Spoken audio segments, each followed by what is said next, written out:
we will be closing this reflection shortly. We're gathered here for a call to action. As you have seen the banners that identifies that this is a prayer vigil with a call to action. We have come together as faith leaders, recognize that we are not community leaders. We are those that stand on the promises of God. We are those that stand on a faith that recognizes even through the worst of things, God will deliver. But we're also people that recognizes that we must endure, and in that endure we will be persecuted. We do not accept that persecution, but we are called to action. The question has been asked, where are faith leaders? We stand here before you. But I ask, where are the people? We cannot ask rhetorical questions if we are not engaged as a people in totality. And so we have been called to action as faith leaders to lead the people. We have been called to acknowledge the racism, the white privilege that exists in this United States of America. We have called to eradicate racism and eradicate white privilege. This has been going on since the existence of these United States.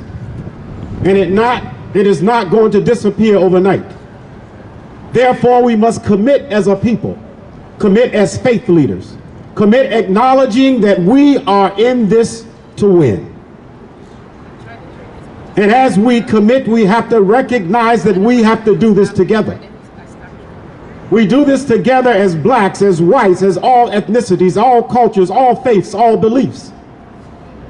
And we come not as individuals, but we come together as one. And we say no.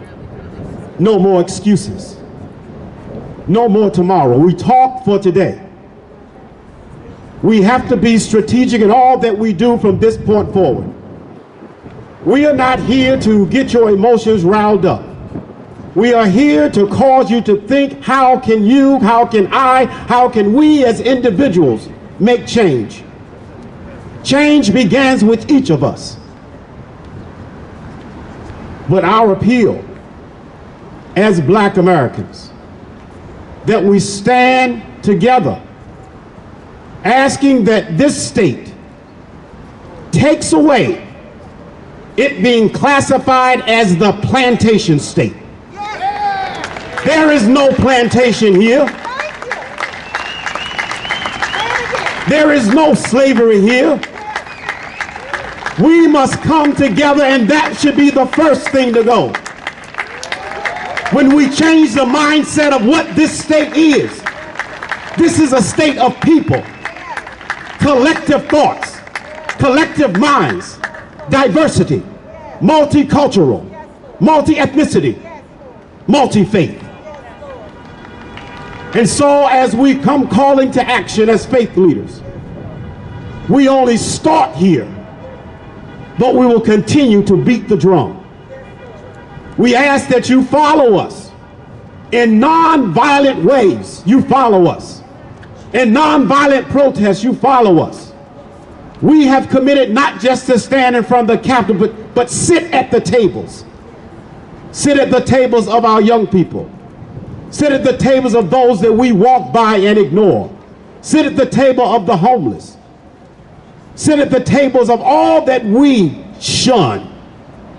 We must learn to love one another because we know that God is love.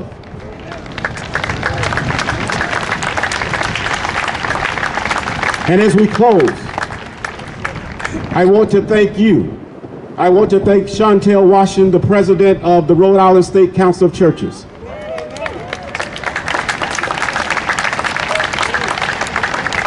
I'd like to thank the Rhode Island State Council of Churches for their support. I'd like to thank myself as the president of the Ministers Alliance of Rhode Island and those persons that represent that organization as well. I'd like to thank all of the faith leaders that have come out collectively as one.